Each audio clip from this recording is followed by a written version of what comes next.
नमस्कार दोस्तों, आप सभी का एक बार फिर से आपके अपने YouTube चैनल लाइफ इंश्योरेंस गुरुजी पर एक और नए वीडियो में बहुत बहुत स्वागत है। तो दोस्तों, आज के इस वीडियो में हम बात करेंगे IC38 एग्ज़ाम का जो पार्ट 3 है वो लेकर के आए हैं। तो दोस्तों, पार्ट 3 में हम इससे पहले हमने 2 पार्ट बनाए हुए हैं। अगर आपने उनको नहीं देखा है तो पहले आप उनको जाकर ज़रूर देखिए। और इस वीडियो में पर्टिकुलरली हम एक पूरा चैप्टर है IC38 एग्ज़ाम के लिए शिकायत निवारण प्रणाली।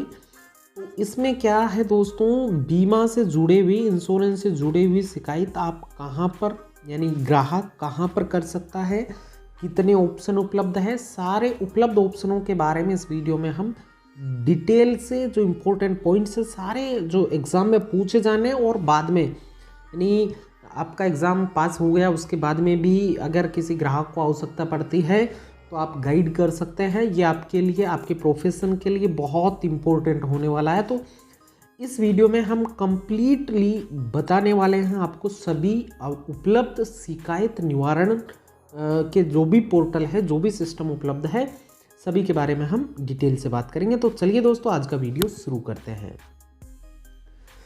तो दोस्तों, सबसे पहले आ जाता है IRDA का ही एक इंटीग्रेटेड ग्रीवांस मैनेजमेंट सिस्टम, जिसको IGMS यहाँ पर एग्ज़ाम में आपसे पूछा जा सकता है। IGMS का फुल फॉर्म, तो IGMS का फुल फॉर्म क्या होगा? Integrated grievance management system. तो IRDA ने एक एकीकृत शिकायत प्रबंधन प्रणाली की शुरुआत की है, जो बीमा शिकायत डेटा का एक स्टोर करके रखता है और उसकी निवारण की निगरानी के रूप में कार्य करता है। तो पॉलिसी धारक इस पर अपनी पॉलिसी विवरण के साथ में इस प्रणाली पर रजिस्ट्रेशन करके अपनी शिकायत दर्ज कर सकते हैं। तो उसके लिए मैंने ये लिंक दिया है यहाँ पर IGMS का।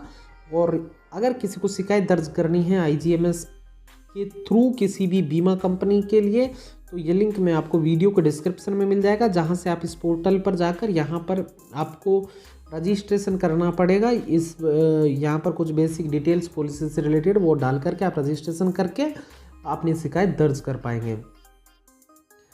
इसके बाद में दोस्तों नेक्स्ट पॉइंट आता है उपभोक्ता संरक्षण अधिनियम।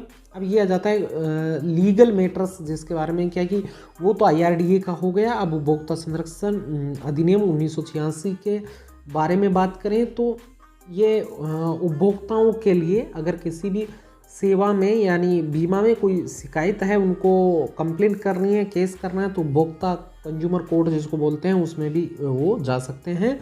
तो यहाँ से एग्जाम में बनने लायक क्वेश्चन है उपभोक्ता संरक्षण अधिनियम में संशोधन 2002 में और 1986 में इनको पारित किया गया था। तो दोस्तों, उपभोक्ताओं के हितों की रक्षा के लिए और उपभोक्ता विवादों के निपटारा करने के लिए ये उपभोक्ता संरक्षण अधिनियम बनाया गया था। 1986 में पारित हुआ था, इसके बाद में 2002 में इसमें संशोधन किया गया है। इसके बाद में कुछ इम्पोर्टेंट डेफिनेशंस है जो मैं आपको बता देता हूँ, जो कि सेवा से मतलब है कि आप यहाँ पर कोई वस्तु खरीद रहे हैं, यानी बीमा के दृष्टिकोण में तो बीमा कंपनी जो इंश्योरेंस प्रदान करती है वो सेवा हो गई। उपभोक्ता यानी ये आपको प्राइस देगा और प्राइस के बदले में आपसे कोई सेवा या वस्तु परचेज करेगा। जो भी व्यक्ति मूल्य चुका करके सेवा या वस्तु का उपभोग करता है वो उपभोक्ता हो जाता है। दोष की बात करें तो जो वस्तु या सेवा दी जा रही है किसी, मतलब एक तरीके से मैं एग्जांपल से आपको क्लियर करने का प्रयास करता हूँ। मान लेते हैं कि ए तो बेचने वाला है और बी खरीदने वाला है। तो यहाँ पर समझिए, ये जो भी वस्तु या सर्विस देता है वो तो हो गई सेवा, ठीक है। उपभोक्ता ये आदमी है, ये यहाँ से इसको प्राइस पे करेगा जो भी निर्धारित है, और यहाँ से वस्तु या सेवा परचेज करेगा, तो ये बी हो गया उपभोक्ता।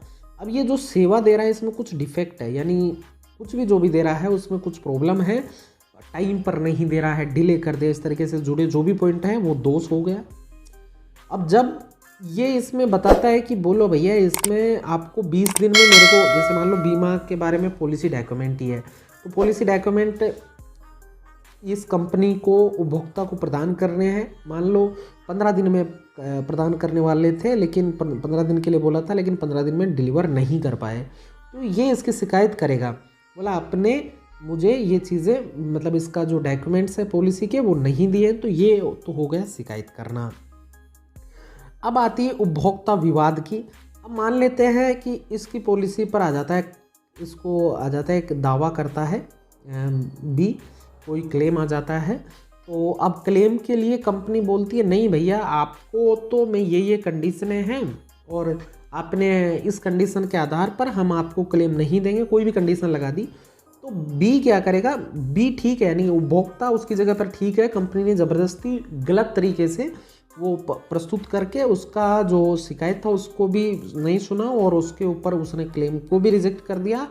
तो अब इन दोनों के बीच में पैदा हो जाता है विवाद। तो ये होता है उपभोक्ता विवाद दोस्तों। अब ये परिभाषाएं क्लियर हो गई हों तो इसके बाद में हम बढ़ते हैं अगले टॉपिक के ऊपर, जहां पर उपभोक्ता के विवाद का निस्तारण करने के लिए सरकार के द्वारा जो एजेंसियां नियुक्त की गई है उनके बारे में बात करेंगे। तो जिला फोरम सबसे पहले आता है। तो 20 लाख रुपए तक के जो क्लेम्स होते हैं उन यानी जो दावे होते हैं उनका निपटारा जिला फोरम पर किया जा सकता है। नेक्स्ट पॉइंट आता है राज्य आयोग का, यानी जब 20 लाख या 1 करोड़, 20 लाख से तो ज़्यादा और 1 करोड़ तक के जो भी दावे होते हैं उनका निपटारा राज्य आयोग में होता है। और जिला फोरम के निर्णय के अगेंस्ट भी अपील की जा सकती है राज्य आयोग में। अगला आता है राष्ट्रीय आयोग, जहां पर 1 करोड़ से ऊपर के दावों का निपटारा होता है और जिला फोरम या राज्य आयोग के निर्णय के अगेंस्ट में राष्ट्रीय आयोग में अपील की जा सकती है। तो ये हो गई उपभोक्ता विवाद निवारण एजेंसियां। इसके बाद में दोस्तों बात करते हैं बीमा लोकपाल के बारे में। बहुत इंपॉर्टेंट टॉपिक है, आपको बीमा लोकपाल को भी समझना जरूरी है। बीमा लोकपाल क्या है? तो दोस्तों बीमा लोकपाल को केंद्र सरकार ने बीमा अधिनियम 1938 के अधिकारों के तहत 11 नवंबर 1998 को शासकीय राजपत्र में एक अधिसूचना के द्वारा लोक शिकायत निवारण नियम 1998 में बनाए थे। लोकपाल क्या करता है? बीमा कंपनी और बीमाधारक के बीच में मध्यस्थता का कार्य करता है, यानी बीमा कंपनी और बीमा धारक के पॉलिसी होल्डर के बीच में क्या करेगा? मध्यस्थता का कार्य करेगा। और उसके लिए ये जो भी बीमा लोकपाल है उनका जो भी हेडक्वार्टर है, उनकी बेसिक डिटेल है, उसके लिए लिंक दिया गया है। इसके ऊपर भी मैं आपको ले जा करके दिखा देता हूँ वहाँ पर क्या क्या डिटेल्स दी गई है।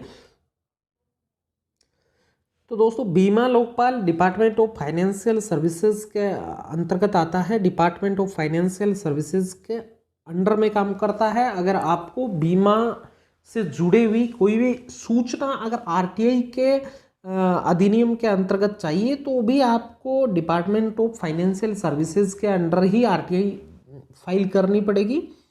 और अगर आपको आरटीआई के बारे में कुछ ज़्यादा इन्फॉर्मेशन चाहिए तो आप हमको कमेंट करके बता दीजिए, हम इसके ऊपर भी एक डिटेल वीडियो बना देंगे। अब बात कर लेते हैं इसमें बीमा लोकपाल के बारे में।